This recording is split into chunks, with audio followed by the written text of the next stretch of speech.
I guess the question of whether natural areas are museums to be looked at, like a person going to art museum looking at famous paintings, or whether they are to be functional areas.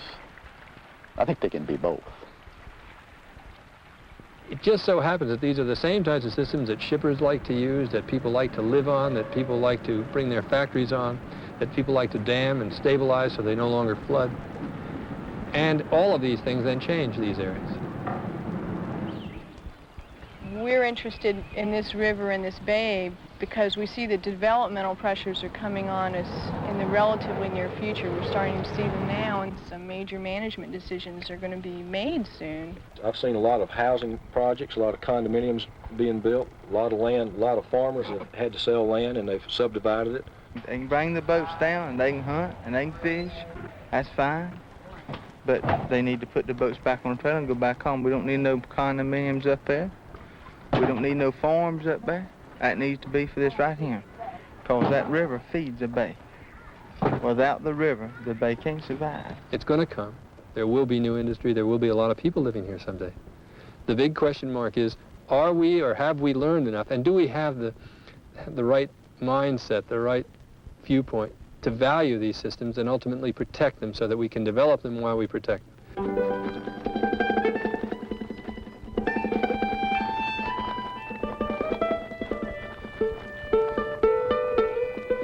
I saw a lot of things, a lot of areas around Boston, Massachusetts, where I was brought up, destroyed. I saw a way of life that I liked destroyed. I go down to the southeast. I go down to Mobile, Alabama, Jackson, Mississippi, Apalachicola, Florida, and I get that same feeling that I had as a boy growing up, and I see the opportunities that are here.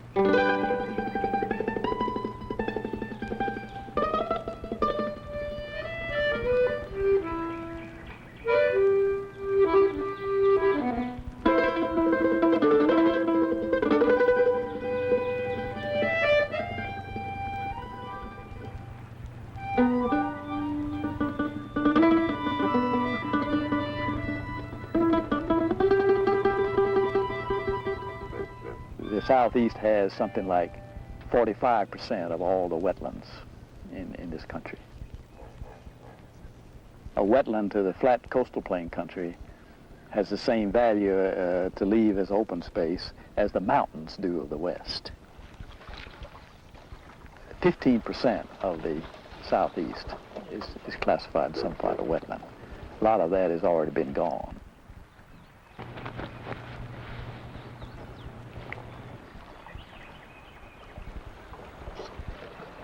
The Richard King Mellon Foundation has given the Nature Conservancy a $15 million matching grant, initiating a program to protect the bottomland hardwood forest along 6 river corridors.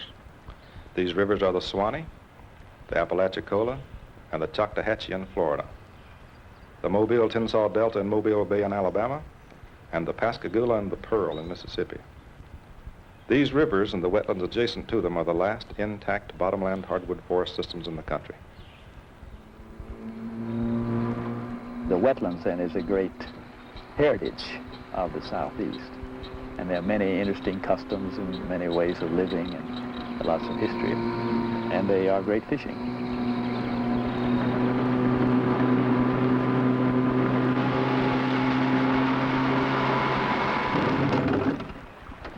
Look yonder.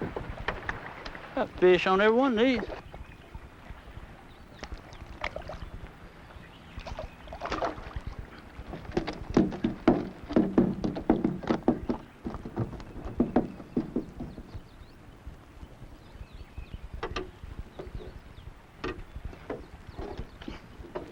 There he is.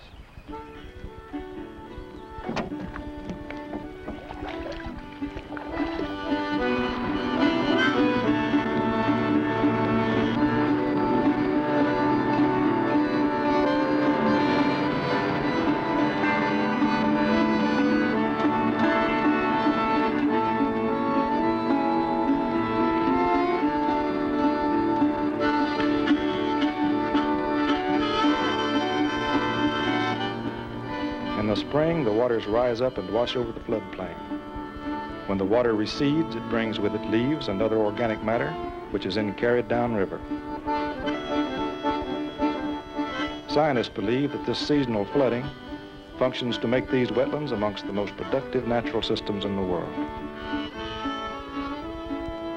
You can see a vast area of floodplain which is densely forested with bottomland hardwood species, primarily tupelo and cypress, and a number of oaks, sweet gum, some maples, elm, American elm, water hickory.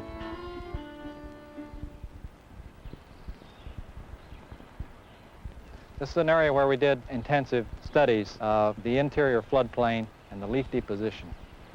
Well, all these species contribute to a litter fall, which, because of the whole area is flooded at least once a year, that material can wash into the river system, and it's transported on down the river and eventually can be transported into the estuary.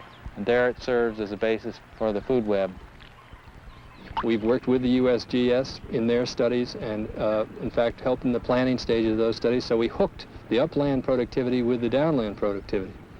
In other words, those leaves that fall up in the upland areas, who would associate, you know, an oak tree or some kind of swamp species with a crab or a shrimp?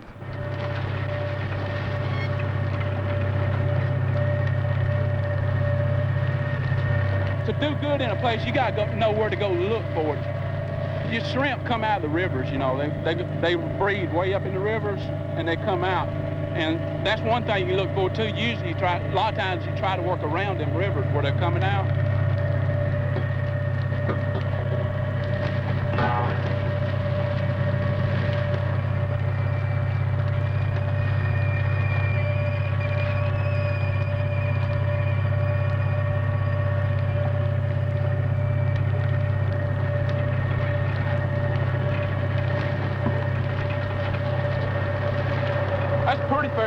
There for the time that we drug, it's about probably $125 worth there, so that's about $40 worth an hour. As long as we catching, you know, $40, $50 worth an hour, we can come ahead pretty good with it. The river is essential to the bay for bringing in the nutrients, bringing in the organic matter at the right times of the year. That is what makes these types of river bay estuaries so productive. Somebody likened it to a garden in which you don't even have to fertilize this garden, but you just have to take care of it. And it continues to give year after year. It's a natural productivity. We're catching a bigger shrimp here, too, and the bigger shrimp are worth more money. That week we did real good that Monday. We had $10,000 worth that week.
See, there's people living here. I mean, they're all over the place. They're utilizing the system right now. They live off of it. It fuels this whole county's economy. In fact, the whole Gulf Coast here is dependent on this estuary. The question is, can we maintain it?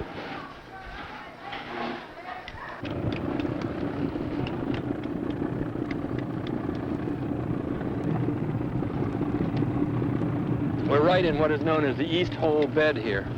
A quarter of all of Florida's oysters come right out of this one hole.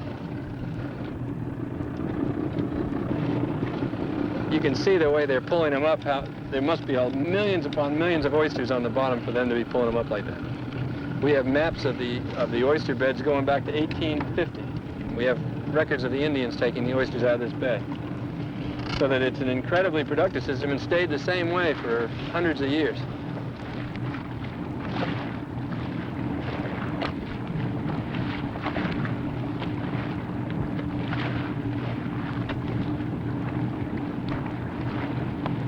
Their culture is the open river, living with the rhythms of this particular type of system, utilizing this system, living off of it and living with it at the same time.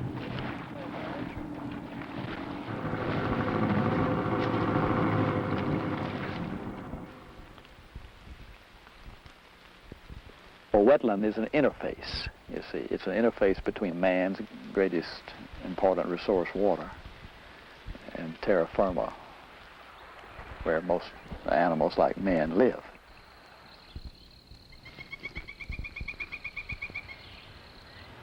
Well, there are many species that thrive in its habitats, the ecological principle known as edge effect. And all that edge is great wildlife country. Turtles, fox, alligators, frogs, birds. And that ibis over there, see, he finds just his level.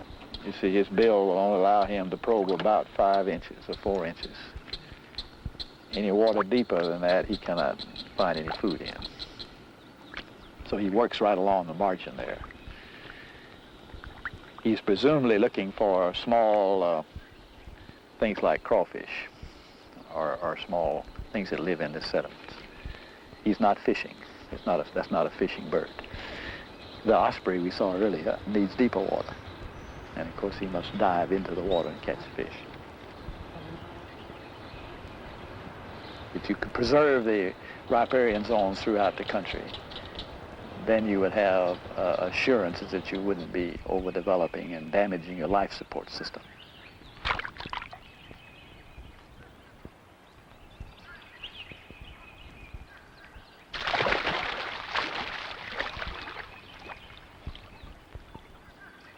So we say that wetlands have great value, the life support system.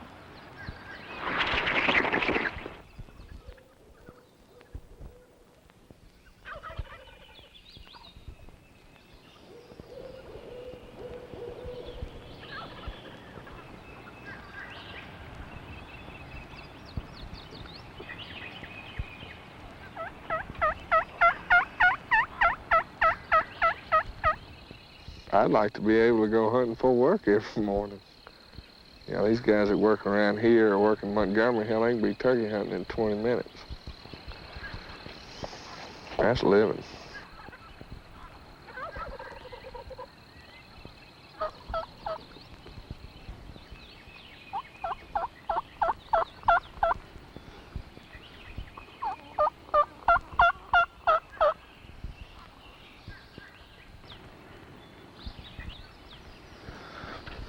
It's pretty much over by now. If those turkeys had flown our way, we could have killed one and been on the way back to work and made it work at 8 o'clock. Oh, this is a beautiful spot. You know, you heard 2 turkeys there, one farther on. You heard 3 or 4 gobbling over there. It's nice and noisy. Now you like the woods waking up in the morning. Pretty good.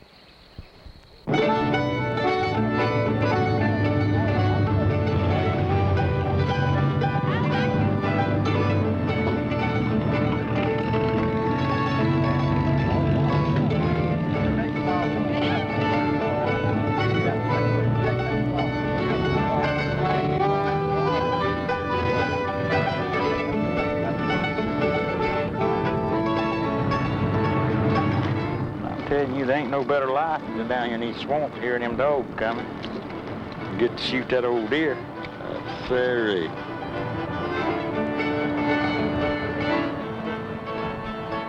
Well, a bunch of roads cut off in there. But where I cut off in there with the dog, standards come all the way down here and start standing this road, come around here, and it's another road around this other side of that head. Get on out of the way, dog. Help, boy. Help, now. Go. Whoop! Whoop! Whoop! Help now! Whoop! Help! Whoop! Whoop! Get out, Blue! Get out, Blue! Whoop!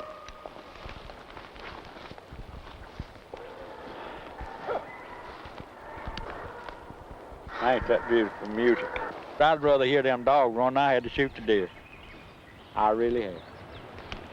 My daddy, he was a good hunter. Well, he was about a quarter Indian, and he was a real good hunter. He just hit these swamps, man, and go just like, you know, like an old Indian chief or something. But if a turkey ever roosted on a limb, he'd know where he was at. Yeah, it just grows into you, I reckon. You've been out there hunting all your life, and your grandparents before you. Well, you know just about how to do it.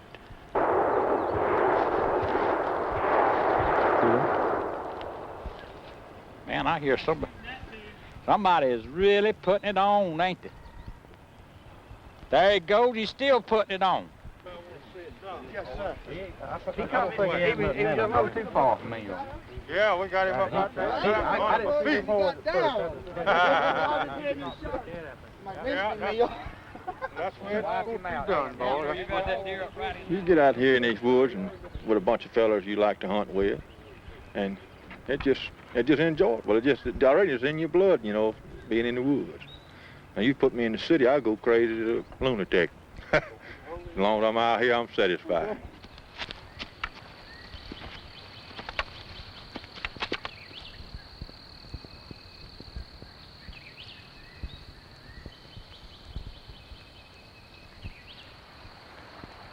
I was born in Biloxi, Mississippi, and they brought me to the river when I was just about that long, and I've been right here ever since. Every year you see a different thing. It's changing. You've got, it'll make a sandbar on one side, and it may stay there 1 year, it may stay there 100.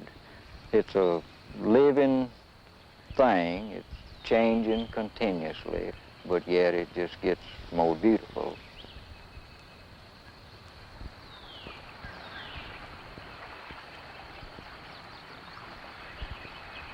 If I had all the money in the world to travel, I'd do it in this river swamp.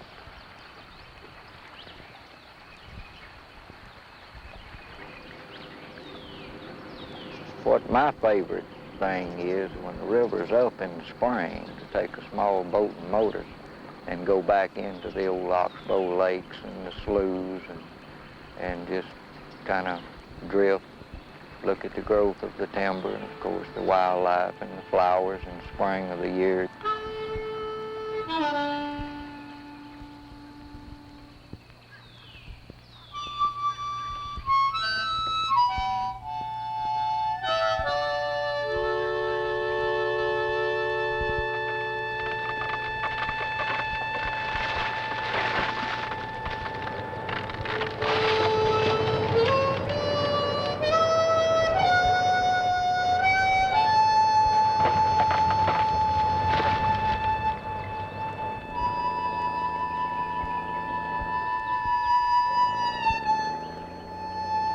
I say about 3 to 5 acres a day is what we average.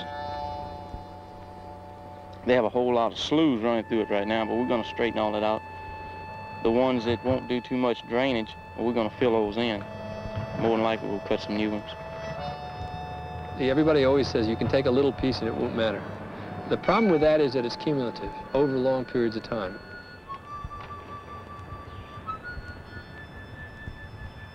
Everybody says the same thing. We're only going to take a little piece. But as you take more little pieces, it adds up. And sometimes a little piece in a critical area can change the entire system. It can happen anywhere. In fact, it will happen here. It's happening in South Florida, and it's going to happen in North Florida if we aren't careful. It can happen anywhere.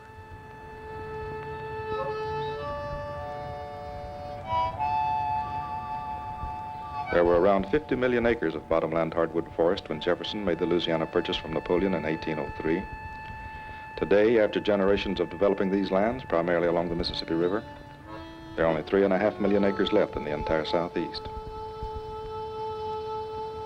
These remaining bottomland hardwood forests are getting cleaned up at the rate of about 300,000 acres a year.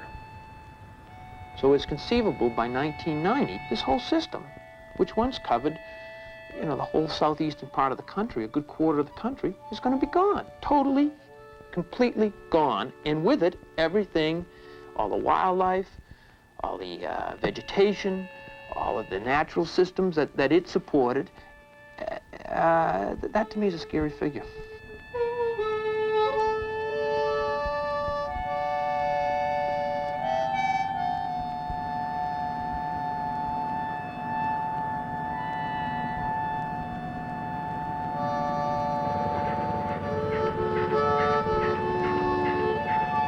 There's a lot of people that realize it's going on, but they don't know what to do or how to do it. One person alone is not going to do too much. They need to group together. People with a common interest need to group together and work together towards a goal. They probably need to sit down and develop some goals and say, this is what we want to do, or this is what we'd like to do and the way we'd like to see it, and they need to work towards that. I think the value and the urgency of this acquisition is pointed out by the very fact that St. Regis and Masonite are willing to sell that land. Or if they're willing to sell it to us, they're willing to sell it to somebody else. And I think it's most important that the people of the state of Mississippi, and frankly, from a personal standpoint, the people of Pearl River County, continue to have access to that swamplands. It was on the open market.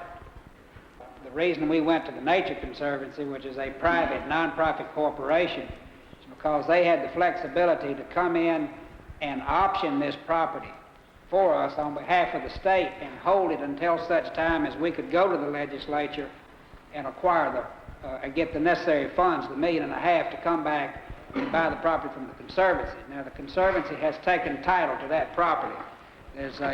From what I've seen of the Conservancy, they have an advantage over state agencies and regional agencies in that they're able to make a decision that they think a piece of land ought to be preserved, and they can go out with money and buy it without wading through all the red tape and the years of bureaucratic problems that we have to deal with. If we made the decision, it would take us probably 5 times as long to acquire a piece of property as it would for private entities such as the Nature Conservancy. About 3 weeks ago, I'm aware of at least one incident where some people out of Texas approached these landowners and offered them about $300,000 or $400,000 more than what we optioned it for.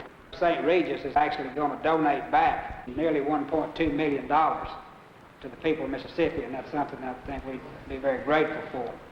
So that's why we're getting about $6.1 million worth of land for about $4.8 million. It's the best thing that's ever happened to Pearl River County. Well, I'm wondering about my grandchildren. And all this, that's right, and all of it's going to be gone. This boy we don't want right here, he's just now beginning to get to the age and things is playing out. It's getting away. I'm concerned about that 11-year-old boy I got at my house, too. I seen what it was going to do in a couple of years. I told him, I said, it's going to get out of our hand. It'll get where we can't afford it.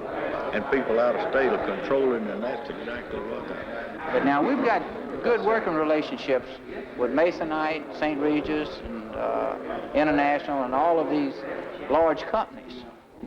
And like St. Regis donated 25% back to us. And they really want to see us have these particular lands.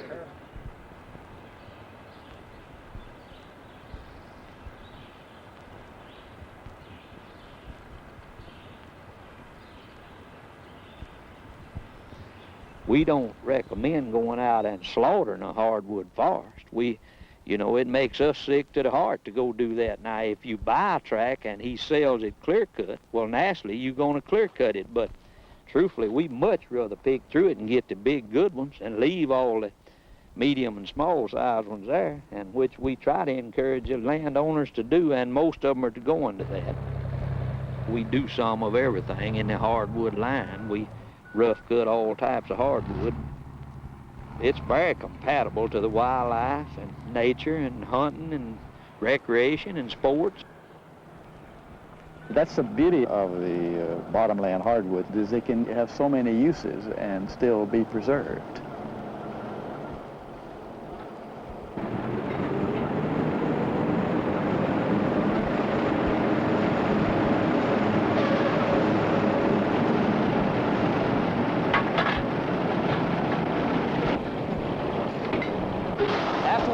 Drilling and move the rig away, we'll close all this in and it'll be replanted or reforested.